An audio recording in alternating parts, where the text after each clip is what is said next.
సమయం 8:22 అయింది. క్లుప్తంగా దేవుని మాట గురించి ప్రార్థన చేసుకుందాం. అయితే వాతావరణం కూడా బాగుండలేదు. వాతావరణం కూడా అది భయంకరంగా ఉంది. వర్షాలు విపరీతంగా ఈ నవంబర్ నెల 20వ తారీఖు ఈ రోజు బట్టి కూడా వాతావరణం సరిలేదు. కొన్ని దేశాల్లో జిల్లాల్లో అల్లాడిపోతున్నారు ప్రజలు. అది దేవుని దయ వల్ల మనందరం కూడా ఎంతో ఆయన కృపలో క్షేమంగా ఉన్నాం. ఈరోజు మనం చక్కగా యాలకి అన్నం తింటున్నాం, చక్కగా కొట్టుకుంటున్నాం. స్థలాలు కొట్టుకుపోయి, పశువులు కొట్టుకుపోయి, కార్లు కొట్టుకుపోయి, ఇల్లు కొట్టుకుపోయి, ధన నష్టం, ఆస్తుల నష్టం, అల్లాడిపోతున్నారు కదా.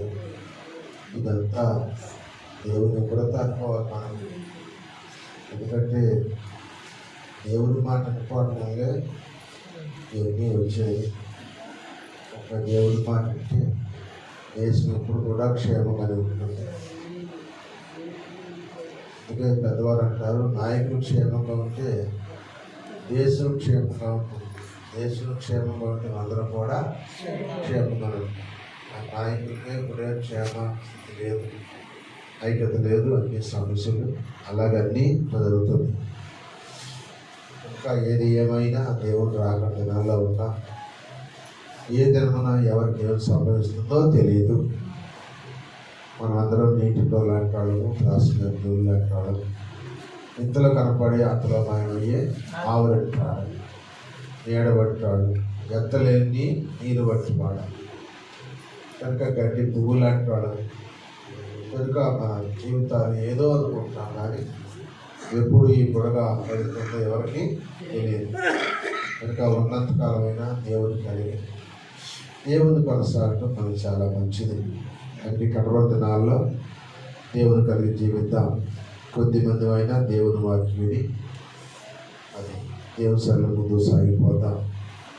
లోకాసు వార్త 6వ అధ్యాయము 35వ వచనం యేసయ్య చెప్తున్న మాట మనం విందాం. లోకాసు వార్త 6వ అధ్యాయము 35వ వచనం. లోకాసు వార్త 6వ అధ్యాయము 35వ వచనం. మీరైతే ఎట్టి వాటిని గూర్చైనను నిరాశ చేసుకొనక ఆమేన్. ప్రార్థన చేసుకుందాము. పరిశుద్ధుడు పరిశుద్ధుడు పరిశుద్ధుడిని కోటాన కోట్ల దేవతలతో స్తుతించబడుతూ పొగడబడుతూ ఆరాధించబడుతున్న తండ్రి, మీ పాదాలు వందనాలు ఆయన స్తుతులు స్తోత్రాలు చెల్లిస్తున్నా. ఇతర పాటల ద్వారా మీరు మహిమ పొందారు, వాక్యాల ద్వారా మహిమ పొందారు, చప్పటి ద్వారా మహిమ పొందారు, ప్రార్థన ద్వారా నాయన ఈ రాత్రి నాతో మాతో మాట్లాడారు. నన్ను మమ్మల్ని అందరూ కూడా ధైర్యపరచు, బలపరచు. ఈ సేవలో కృపలో వాడుకోమని సర్వోన్నతుడు సర్వశక్తి మంతుడైన యేసుక్రీస్తు అతి శ్రేష్టమైన నామములు అడిగి వేడుకొని ప్రార్థన చేయించున్నాము పరలోక తండ్రి, ఆమేన్. ఇక్కడ యేసయ్య చెబుతున్న మాట ఏంటంటే, ఎట్టి వాటిని గుర్చేది మీరు నిరాశ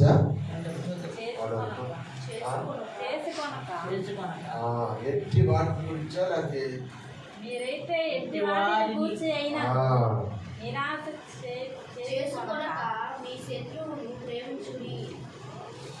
చెప్పే విషయం ఏంటంటే నిరాశ.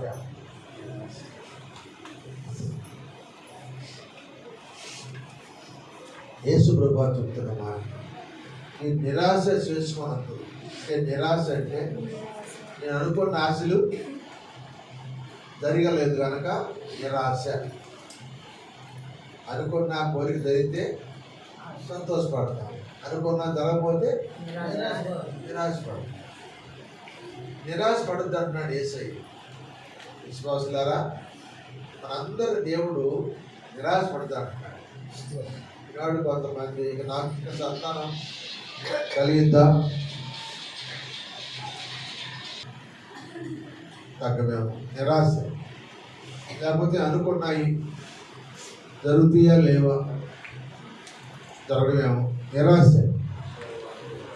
కుటుంబ సమస్యల గురించి కానీ, బిడ్డల విషయం కానీ, మనకున్న ఆర్థిక పరిస్థితులను బట్టి కానీ, అనేక సమస్యల గురించి కానీ నిరాశపడే వాళ్ళు లేరంటారా ఈ లోకంలో? మన సంఘంలో లేరంటారా నిరాశపడేవాళ్ళు? మరి మన తల్లి 7 వారాల పార్క్ పెట్టుకోండి. అతడంటావా కొడుకు రాడా?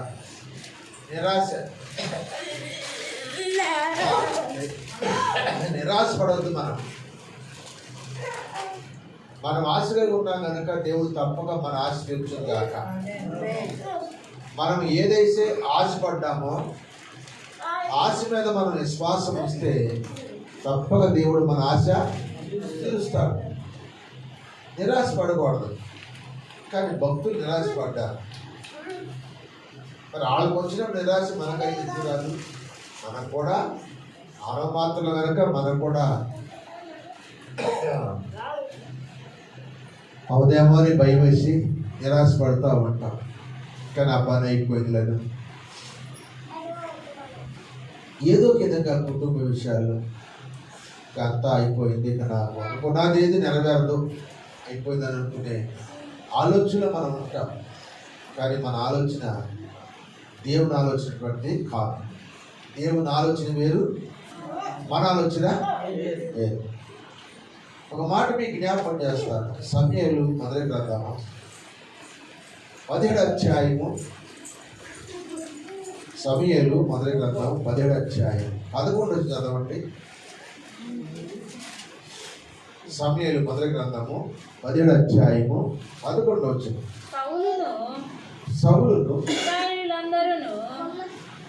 సౌలును ఇశ్రాయేలులందరూ ఆ ఫిలిష్తీ మాటలు విన్నప్పుడు బహు భీతులైపోయిన భీతి పొందారు. వాళ్ళు భయపడ్డారు. సౌలు అంటే రాజు, ఇశ్రాయేలు రాజు.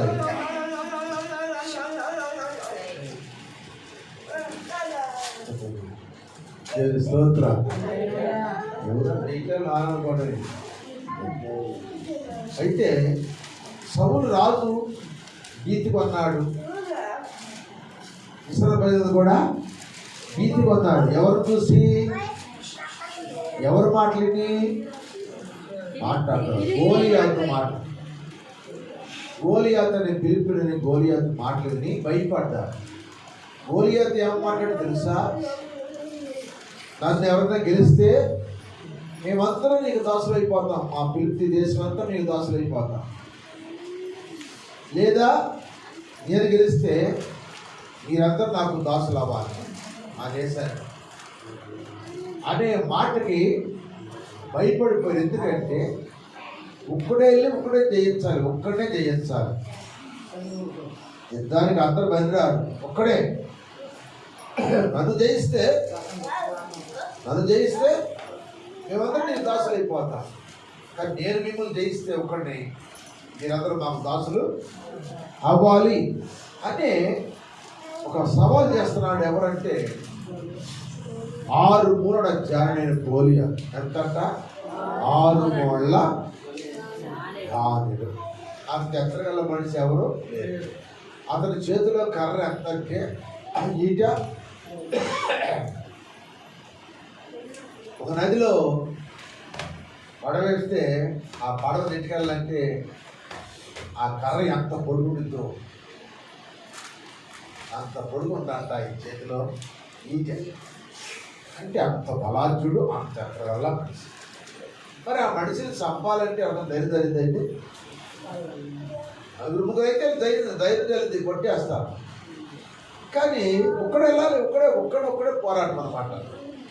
పోరాటంలో నిరాశపడ్డారు. మనం అయిపోయాము, మన పరిస్థితి అయిపోయిందని 40 దినాలు సవాల్ చేస్తున్నాడు. ఒక రోజు కాదు, 40 దినాలు గడువు పెట్టుకున్నాడు. ఈ 40 దినాల్లో ఆఖరి లాస్ట్ అనమాట ఆ దినం. ఏం చేయలేక రాజుగారికి తెలియలే, భయపడిపోయాడు. అయిపోయాము, మన అందరం చంపేస్తారు, లేకపోతే మనం అందరం వాళ్ళకి దాసులు అయిపోతాము అని భయపడుతూ నిరాశిస్తున్నారు. కానీ వారు సృష్టికర్త దేవుని మాత్రం వాడు జ్ఞాపకము చేసుకోవాలి. ఈ లోపల దావీదు గారు తన తండ్రి అయిన యెషయా నాడు, అబ్బాయి మీ అన్నీళ్ళు యుద్ధానికి వెళ్ళేదిగా తెలియ వాళ్ళకి అన్నం ఎత్తుకెళ్ళి చూసి ఇచ్చి అలా యోగక్షేమం తెలుసుకొని రాయని పంపించాడు. తను కడుగుంటాడు. నాకు బాగా దొరికేసింది, దొరికిపోతుంది బట్టి బాగా దొరికింది. అయితే వచ్చాడు, వాళ్ళకి అన్నాలు ఇచ్చాడు. అక్కడి నుంచి తిరిగి వస్తున్నాడు. పెద్దోడు అంటాడు, అభిషేయ నువ్వు ఎందుకు వచ్చావు అడిగి, ఇద్దరులోకి ఎందుకు వచ్చావు, నువ్వు గొర్రెలు ఎవరికి అప్పగించు అని మాట్లాడాడు తమ్ముడి మీద అన్నయ్య. వస్తా ఒకటి అడిగాడు, ఏంటి అసలు ఈ సమాచారం ఏంటి, మీరందరూ ఎట్లా ఉన్నారు, సమాచారం ఏంటి అసలు ఇక్కడ ఏం దొరుకుతుంది అన్నాడు. ఏం జరిగేది ఏముందయ్యా, 6 మూలల జాడిని గోలియాతుని చంపాలి, ఆ పిలుపుతో చంపడానికి ఎవరు ధైర్యం దాటలేదు, వాడు సవాల్ చేస్తున్నాడు. ఈరోజు ఆగా, ఈ రోజుతో వాడిని జయించలేకపోతే వాడు మన దేశాన్ని కొట్టేస్తాడు, మనం వాడి దాసులు అయిపోతామని. అయితే వాడు నేను చంపుతాను, నా రాజుగారి దగ్గర తీసుకెళ్ళాను. నువ్వు చంపుతావా? చంపుతాను, రాజుగారి దగ్గర తీసుకెళ్ళి. రాజుగారి దగ్గర తీసుకెళ్ళి, ఎవరి అబ్బాయి? అయ్యా నాది బెత్లెహేము. ఎవరు కుమారుడు? యెషై కుమారుడు. కంపెనీ పేరు దావీదు. ఏంటి వచ్చాం?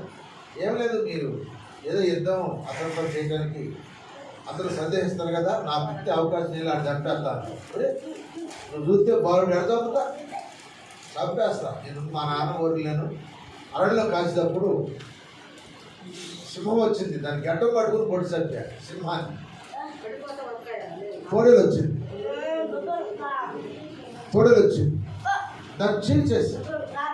సింహం నోటి నుండి ఎలుగుబడి నోటి నుండి తప్పించి దేవుడు ఈ సున్నత లేనివాడు, ఈ రక్షణ లేనివాడు, ఈ విగ్రహార్థుడిని నా దేవుడు నా చేతికి అప్పగిస్తాడట. వెంటనే రాజు కూడా ఇక ధైర్యం వచ్చేస్తుంది. సరే అవి ఎందుకు వచ్చేలా తెలిసాడు. అయ్యా నాకు ఇవన్నీ వాడుకోలేవు, నాకు ఇవన్నీ నాకు ఎప్పుడు చేత కావు అని అవన్నీ విడిచిపెట్టాడు. మరి ఏం వాడుకోండి ఆ వాడు తీసుకెళ్ళి అన్నాడు. ఏట్లోకి వెళ్ళాడు, ఒక 5 నుండి రాళ్ళు ఎదుర్కొన్నాడు, ఆ సంచులు వేసుకున్నాడు, ఒరిసాల శాతం వచ్చుకున్నాడు. ఇప్పుడు బయలుదేరి వెళ్తున్నాడు. వీళ్ళు భయపడ్డారు కదా. ఇక్కడ దావీదు ఏమంటాడు చూడండి, అదే అధ్యాయము 25 వచ్చింది, 45 అధ్యాయం 45 ఉంటుంది. ఇశ్రాయేలులో ఒకడు వచ్చుచున్న మనిషిని చూచితిరేమే, నిజముగా ఇశ్రాయేలీయులను తిరస్కరించుటకై వాడు బయలుదేరుచున్నాడు. వాడిని చంపించడానికి వాడిని చంపిన వానికి రాజు బహుగా ఐశ్వర్యము కలుగజేసి తన కుమార్తెనిచ్చి పెళ్లి చేసి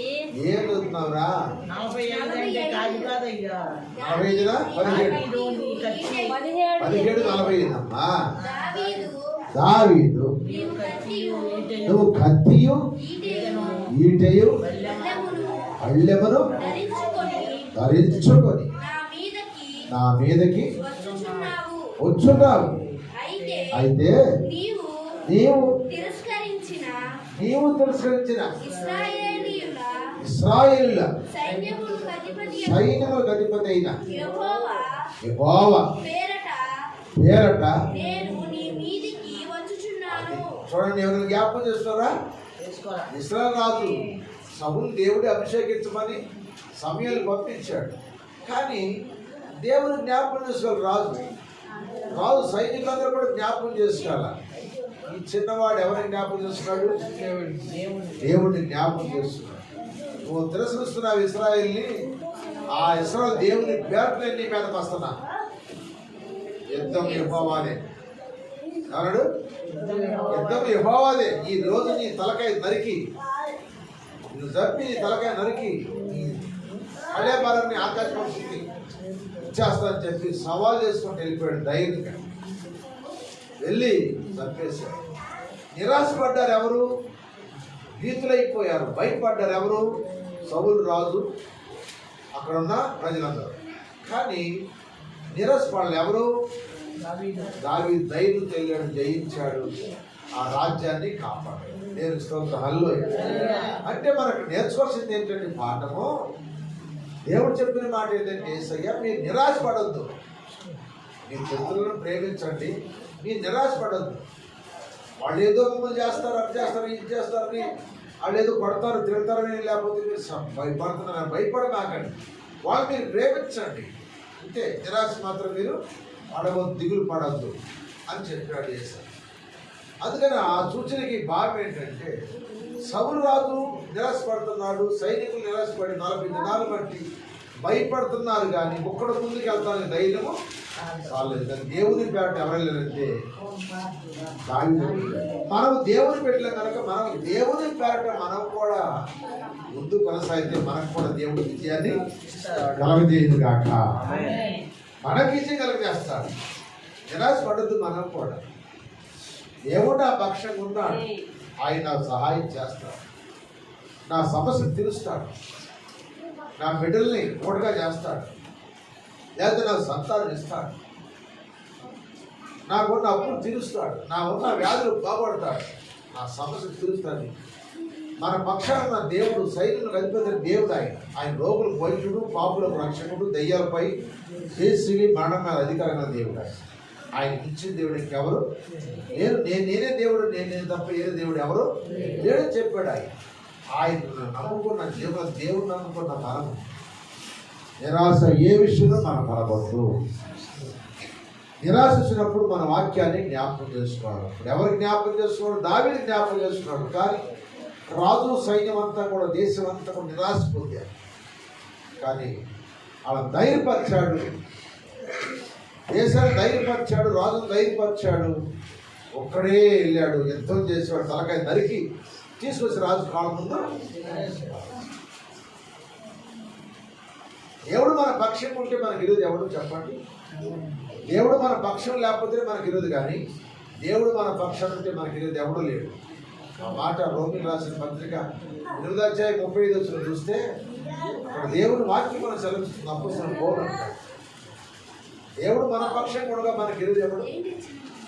చదవండి 8:35 రోమిలకు రాసిన పత్రిక 8:35. మనల్ని ఎడబాపు వాడేవాడు, శ్రమైనను బాధైనను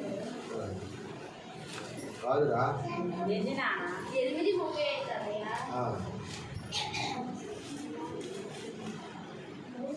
నేను చూస్తా ఉండు. 37 ఇట్లుండగా ఏ మందును దేవుడు మన పక్షం ఉండగా, అది దేవుడు మన పక్షం ఉండగా మనకి దేవుడు మన పక్షం ఉంటే మనకి ఈరోజు ఏం చేస్తాడు?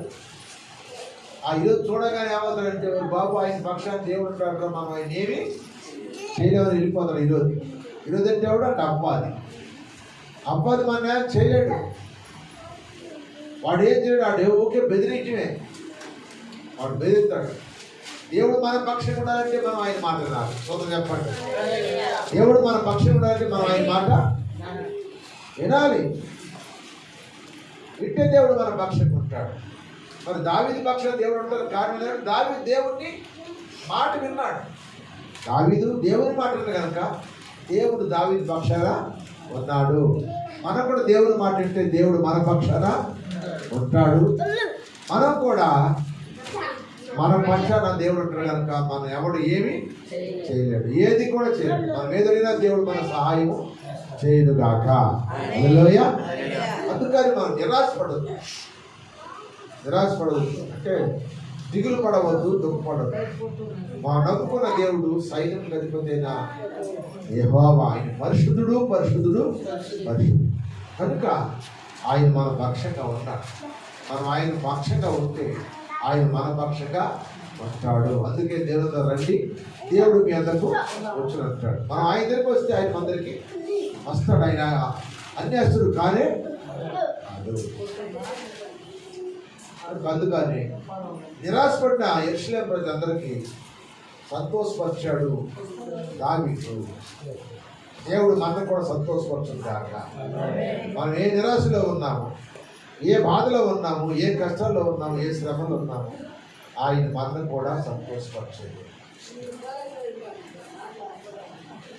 ఒకప్పుడు ఒక మాట మీకు జ్ఞాపకం చేస్తాను. సమయం మొదటి గ్రంథము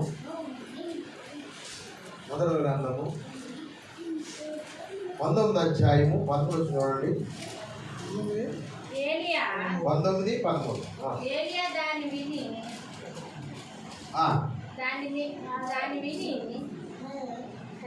విని తన దుప్పటితో ముఖము కప్పుకొని బయలుదేరి గుహవాకిట నిలిచెను.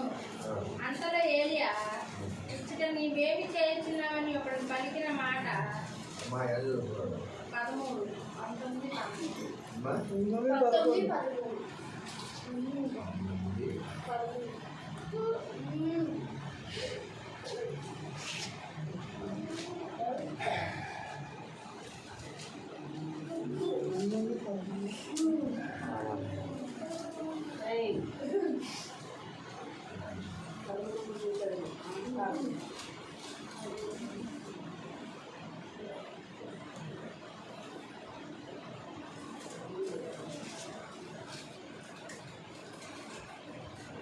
యెహోవా ప్రవక్తలను హతం చేసి 18లో ఉంది కదా, 18లో కాబట్టి అతడు ఈ సమాచారం తెలుసుకొని 13 అన్నాడు, క్షమించండి. 3వ వచనం 19:3. కాబట్టి అతడు ఈ సమాచారం తెలుసుకొని లేచి తన ప్రాణము కాపాడుకొనుటకై పోయి యోధా సంబంధమైన బెర్షెబాకు చేరి అచ్చట ఉండమని తన దాసులతో చెప్పి తాను ఒక దిన ప్రయాణము అరణ్యములోనికి పోయి ఒక బదరీ వృక్షము క్రింద కూర్చుండి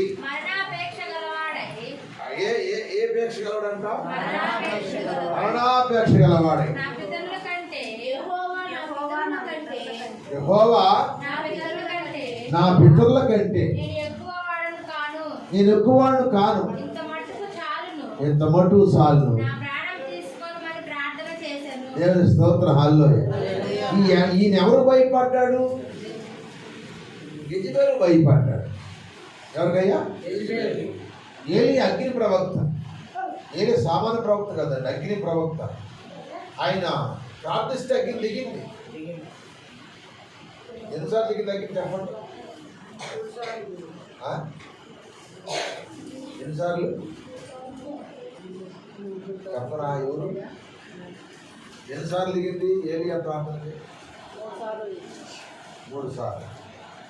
కరెక్ట్, 3 సార్లు దిగింది అగ్ని. ఆయన ప్రార్థన చేస్తే వర్షం ఆగిపోయింది, ఆయన ప్రార్థన చేస్తే మళ్ళీ వర్షం వస్తుంది. అటువంటి గొప్ప ప్రవక్త. అటువంటి ప్రవక్త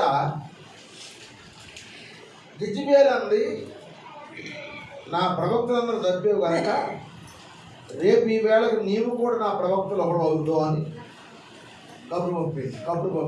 ఆ కబురుకు భయపడి నిరాశపడి దుఃఖించి తన పనివాడైన ఎలీషాను అలా చోట ఉండమని చెప్పి ఈయన ఒక దిన ప్రయాణం అంతా దూరం పోయి ఒక బదరీ వృక్షం కిందకి వెళ్ళి ప్రార్థన చేస్తున్నాడు. అయ్యా, మరణాపేక్ష గలవాడు అంటే చచ్చిపోతాను, అది చంపింది నాయన, దాని చేతులు చచ్చిపోవడం, నీ చేతులు చచ్చిపోవడం మంచిది ప్రార్థన చేస్తాడు. నిరాశపడ్డాడు యెజెబెలు. ఒక యెజెబెలు అనే దేవుని విరోధమైన పనులు చేసే వ్యక్తిని చూసి భయపడుతున్నప్పుడు దేవుడు అంటాడు కింద చదువు, నా ప్రాణం తీసుకోమన్నారు కదా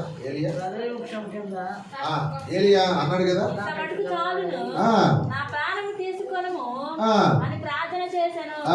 అతడు బదరీ వృక్షం క్రింద పరుండి నిద్రించుచుండగా ఒక దేవదూత వచ్చి అతన్ని ముట్టి, నీవు లేచి భోజనం చేసి ఆ, అతడు ఆ, చూసిన చూసినంతలో అతని తల దగ్గర మీద నిప్పుల మీద కాల్చబడిన ఆ, అప్పమును ఆ, నీళ్లు నీళ్ళ బుడ్డియు కనబడను. కనుక ఆ. అతడు భోజనము చేసి ఆ. తిరిగి పరుండెను. తిరిగి మళ్ళీ పొప్పున్నాడు. అయితే ఆ. యెహోవా దూత ఆ. రెండవ మారు వచ్చి ఆ. అతన్ని ముట్టి ఆ. నీ శక్తికి మించిన ప్రయాణం నీకు ఏముంది సిద్ధమై నీకు? ఉన్నది. ఇంటికి మించిన ప్రయాణం. నీకు శక్తి మించిన ప్రయాణం ఉంది. నువ్వు చచ్చిపోతానంట ఎందుకు? నిరాశపడుతున్నావు ఎందుకు? సిద్ధమయ్యేది. నీ పక్షాన దేవుడు ఉన్నాడు కదా. దేవదూత చెబుతుంది. దేవదూత వచ్చి ఏలియాకి చెబుతుంది. నువ్వు ఎంత నిరాశపడుతున్నావు? ఎంత చచ్చిపోవాలనుకుంటున్నావు? ఎంత చచ్చిపోవాలనుకుంటున్నావు? నీ పక్షాన దేవుడు ఉన్నాడు. నువ్వు భయపడ మాకు ఇదిగో ఈ రొట్టె తిని నీళ్లు తాగి నీకు శక్తి మించిన ప్రయాణం ఉంది.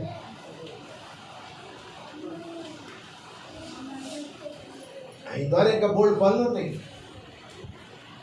సామాన్యుడి పనులు బోల్డ్ పనులు ఉన్నాయి కనుక లేచి తిని వెళ్ళు. శక్తి మించి ప్రయాణం ఉంది అన్నప్పుడు అప్పుడు లేచాడు, తిన్నాడు.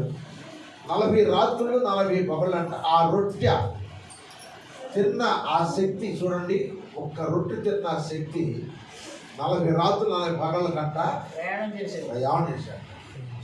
40 రాత్రులు నిద్రపోలేదు, 40 పగలు కూడా నిద్రపోలు నడుస్తూనే ఉన్నాడంట. ఎంత గొప్ప బలమిచ్చాడండి దేవుడు. ఆయన తలుసుకుంటే ఏదైనా ఇస్తాడు. మనం ఒక పూట నిద్ర లేకపోతే మనం వేడి చేసింది, తలనొప్పి వచ్చింది, కళ్ళెంపులో. మనం ఒక పూట భోజనం చేయకపోతే నీరసం వచ్చేసి. ఆయన శక్తి మనలో ఉంటే, ఆయన చెప్పిన ప్రకారం మనం నడిస్తే ఎన్నాళ్ళున్నా మనకి బలము తగ్గదు, శక్తి తగ్గదు. సొంతం చెప్పండి.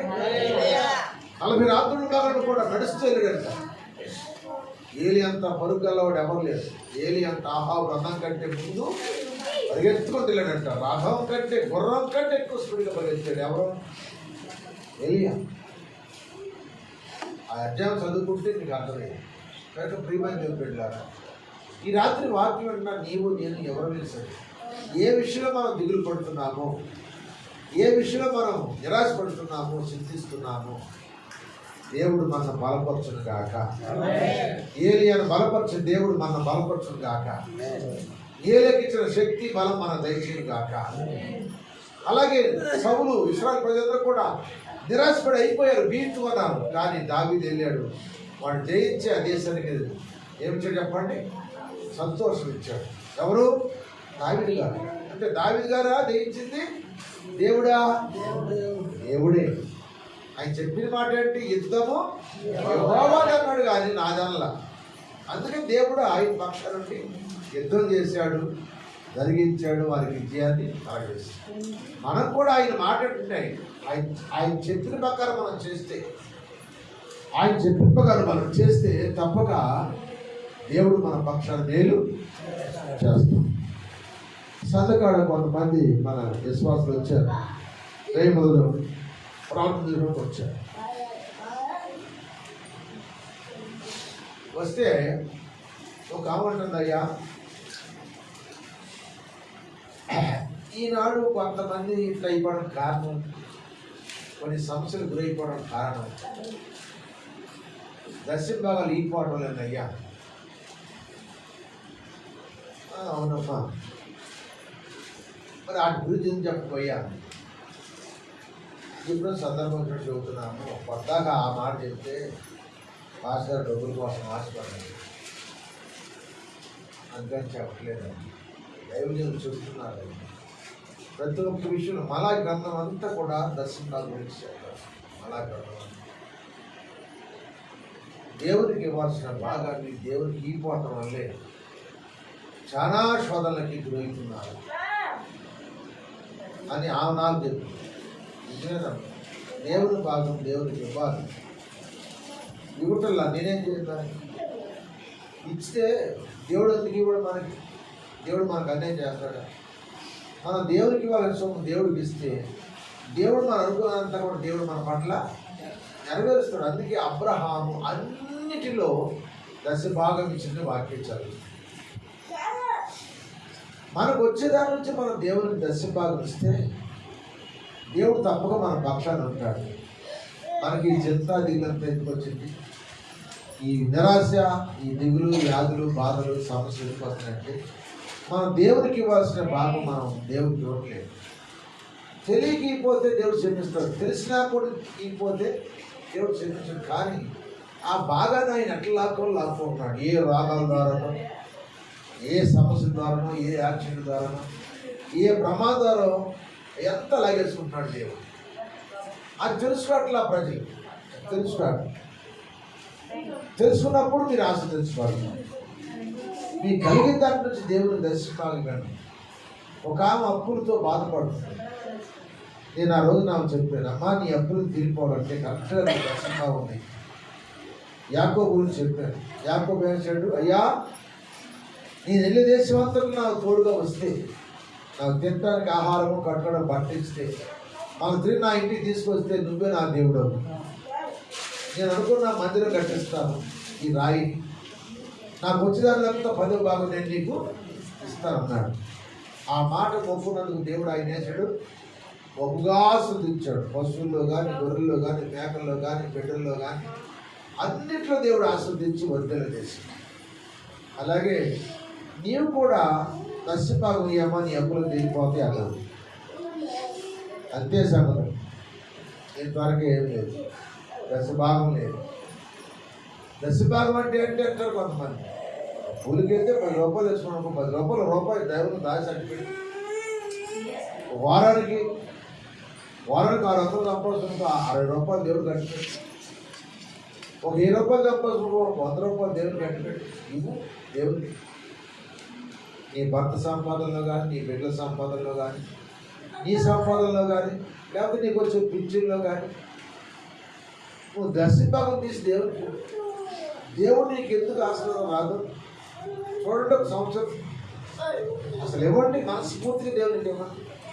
నువ్వు ఏ విషయం, ఏ పని చేస్తున్నావు ఆ పనిలో దర్శింపాకం చేసి దేవునికి ఇవ్వండి. తప్పక దేవుడు ఇప్పుడు తప్పక ఆస్వాదించింది కాక. కానీ ఆమె అన్నాం కానీ నీతి మాత్రం డబ్బు కూడా వచ్చేసరికి చాలా దిగబట్టేస్తుంది. క్రైస్తవుని సాతాను మార్చేస్తాను, నువ్వు ఇయ్యొద్దని. ఎందుకంటే అదే చెప్పింది అనమాట, నువ్వు ఇయ్యొద్దని. మన పాస్టర్ చెప్పారు మన మీటింగ్లో, 100 రూపాయలు ఇద్దామని దశభాగం ఇద్దామనుకుంటే నేను వస్తే మళ్ళీ అందరికీ చెప్పి కుక్కడికి వెళ్ళి మార్చిపోతారు. అట్టే చేస్తారు. అందుకే మనం ఎంత కొనుక్కుంటూ ఇస్తున్నాం, మనం కూడా అట్టే వస్తాం. మనం ఉత్సాహం చేస్తే దేవుడు మన ఉత్సాహంగా దేవుడు దీవిస్తాడు. మనం కలిగిన దాంట్లో దేవుడికి ఇవ్వాలి. ఇస్తే దేవుడు తప్పక కార్యం జరిగించుడు కాక. హల్లెలూయా. కనుక నేను చెప్పాను, ఈ పద్దాలు చెప్పే విషయాలు కాదమ్మా, చాలాసార్లు చెప్పేస్తున్నాను. సందర్భం సాయం వచ్చినప్పుడు వాక్యం చెప్తాను, అప్పుడు చెప్తాను. పద్దాలు చెప్పాలి. ప్రభుత్వమే చెబుదాం. ఎవరు దేవుడు కొత్తవాడు చెప్పవచ్చు. అందరూ పాతవాళ్ళే, అందరూ తెలియదే ఉంది. అందరూ కొంతకాలం తీసారు, మళ్ళీ ఆపేసారు. కొంతకాలం దర్శనాలు ఇచ్చారు దేవుడు, మళ్ళీ ఆపేసారు. దాన్ని నేను బాధ్యత కాదు. కనుక మీరు ఆపుకుంటే మీ చేతులే పట్టుకుంటే దేవుడు చేయకుండా అక్కడ విడబడతారు. మీ చేతులు దేవుడికి, మీ చేతులు ఇప్పితే ఆయన కూడా వాళ్ళ వచ్చి ఆయన చెయ్యకుతారు. అందుకని మనం కొన్ని నిరాశల కారణం ఎందుకు అవుతున్నామంటే, గురవుతున్నామంటే మనం చేసే పనులు. అది ఇంకో మాట చెప్పి ముగిస్తాను. చూడండి, సమూయేలు మొదటి గ్రంథం 16వ అధ్యాయం మొట్టమొదటి చూడండి. సమూయేలు 16వ అధ్యాయం మొట్టమొదటి. అంతటి యెహోవా సమూయేలుతో ఇలాగు సెలవిచ్చెను, ఇశ్రాయేలు మీద రాజుగా ఉండకుండా నేను విసర్జించిన ఎంతకాలం నువ్వు నిరాశపడతావు, ఎంతకాలం దుఃఖిస్తావు? నీ కొమ్మును తైలంతో నింపుకుని బెత్లెహేము వెళ్ళిపో. స్తోత్రం, హల్లెలూయా. సమూయేలు సౌలు గురించి ఏడుస్తున్నాడు, దుఃఖిస్తున్నాడు, ప్రలాపిస్తున్నాడు. ఎందుకు ఏడుస్తున్నాడు, ఎందుకు ప్రలాపిస్తున్నాడు అంటే సౌలు దేవుని మాట వినలేదు. దేవుడు ఏం చెప్పాడు? అమాలేకులందరూ సంహరించి వచ్చేయమన్నాడు. ఏం తీసుకురాకుండా రామన్నాడు. కానీ ఏం చేయడం ఈయన అమాలేకులు రాజును తీసుకొచ్చాడు. అమాలేకు దేశం నుంచి కొవ్వుని ఎడ్డు గొడ్లను తీసుకొచ్చాడు. అతను దేవుడు అతను నెట్టేశాడు. అతని రాజ్యం కొట్టివేసని చెప్పాడు దేవాదేవుడు. ఈ మాటలని విన్న సమూయేలు ఆ సౌలు గురించి ఏడుస్తున్నాడు. ఎందుకు ఈ పని చేశాడు ఆ సౌలు? ఇశ్రాయేలు మొట్టమొదటి రాజు, ప్రధానమైన రాజు ఆయన కదా, ఎందుకు ఇంత పని చేస్తున్నాడు? చెప్పిన మాట ఎందుకైనాదని చెప్పి ఆయన ఏడుస్తుంటే దేవుడు అంటాడు సమూయేలుతో, ఎందుకు ఏడుస్తున్నావు సమూయేలు? నేను కొట్టివేసి అతను నేను తీసివేశాను కనుక నువ్వు అతని గురించి ఆడవద్దు. నువ్వు వేడిచినా నేను మనం విన్నాం.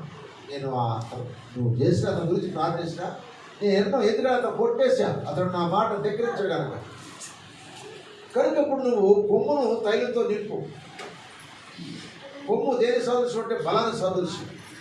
తైలం దేని సదృశ్యం అంటే అభిషేకానికి, పరిశుద్ధాత్మ సాదృశ్యం. నింపుకుని బెత్లెహేము అక్కడ యెషయా కుమారులు ఒకటి అభిషేకించు, అతన్ని రాజుగా చేసుకోబోతాను చెప్పి. దేవుని స్తోత్రం. హల్లెలూయా.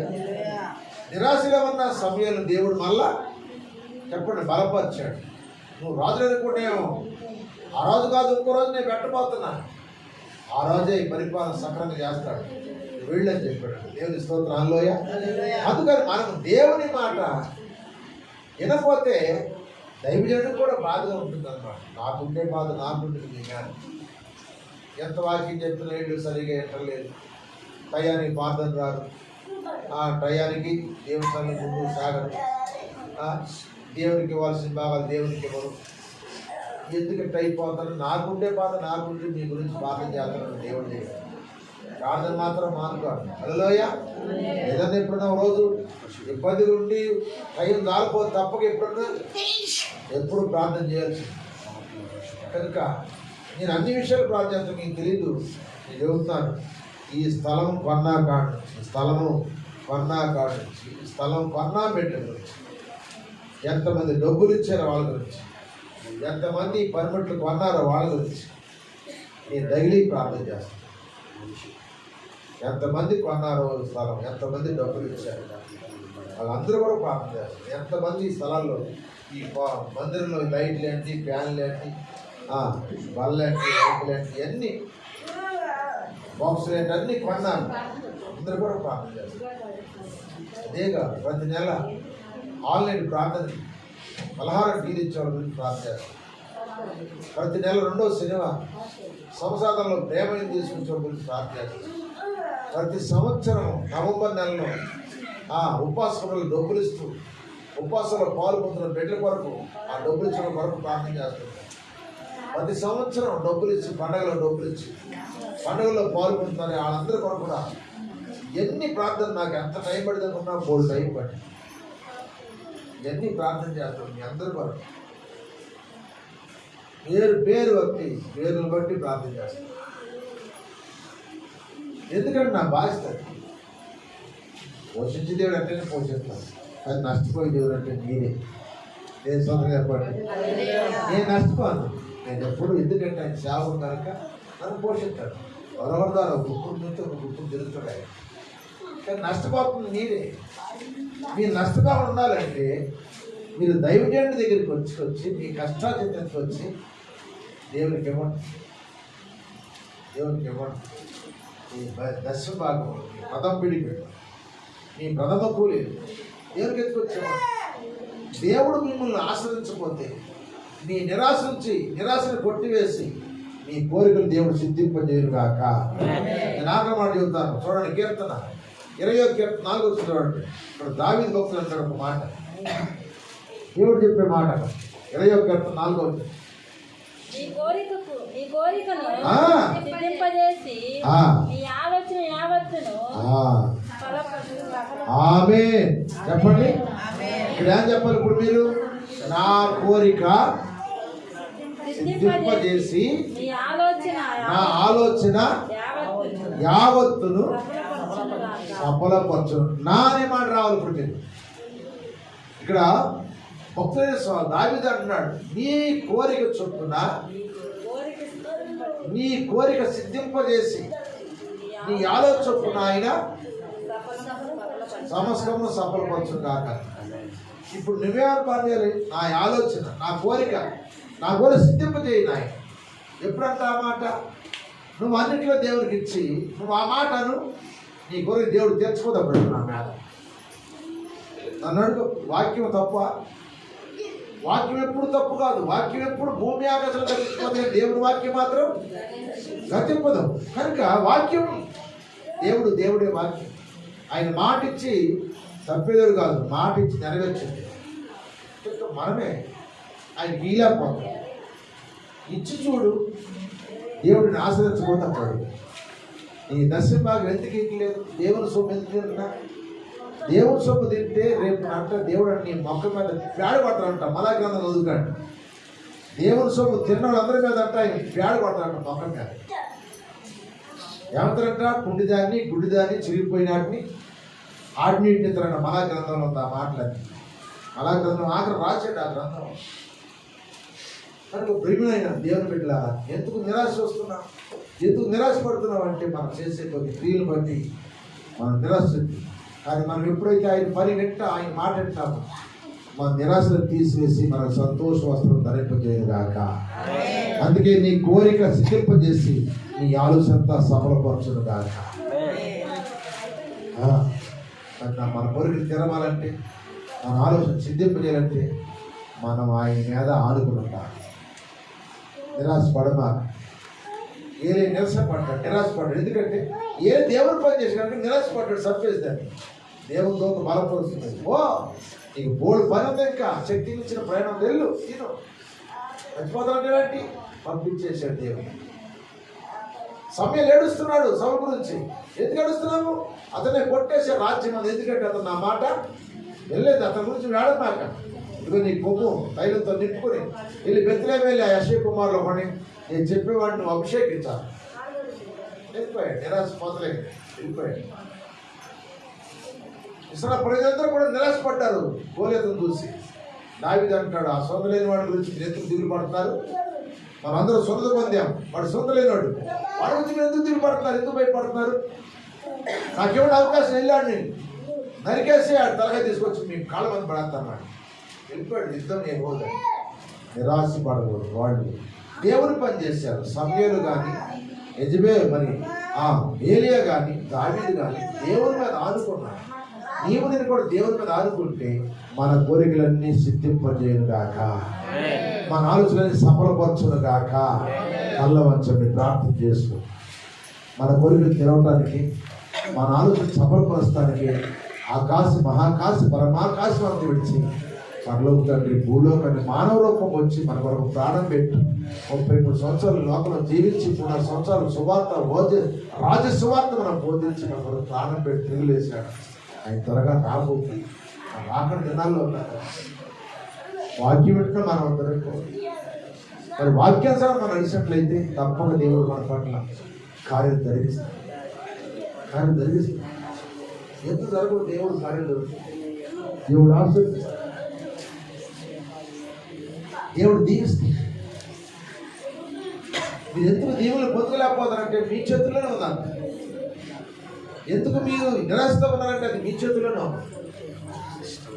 దేవుని చేతులు ఏమీ లేదు, మన చేతుల్లో.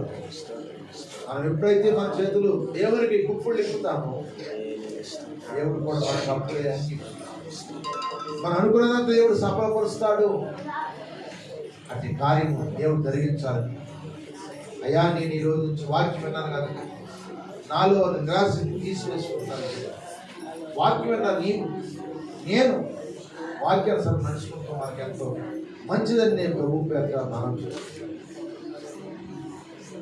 కళ్ళ వచ్చి ప్రార్థన లేకి ప్రభువా, నిజమేనయ్యా, బిడ్డలు లేక నిరాశపోతున్నా, రోగాలు దగ్గర నిరాశపోతున్నా, అప్పులు జరగ నిరాశపడుతున్నా, బిడ్డలు మాటకపోతే నిరాశపడుతున్నా, అనేక విషయాలు నేను నిరాశపడుతున్నాను, దిగులు పడుతున్నాను, కృంగిపోతున్నాను. అయ్యా, నన్ను ఒకసారి జ్ఞాపకం చేసుకోవాలి. ఈ రాత్రి నువ్వు దేవుని అడుగు, దేవుడిని సహాయం చేస్తాను.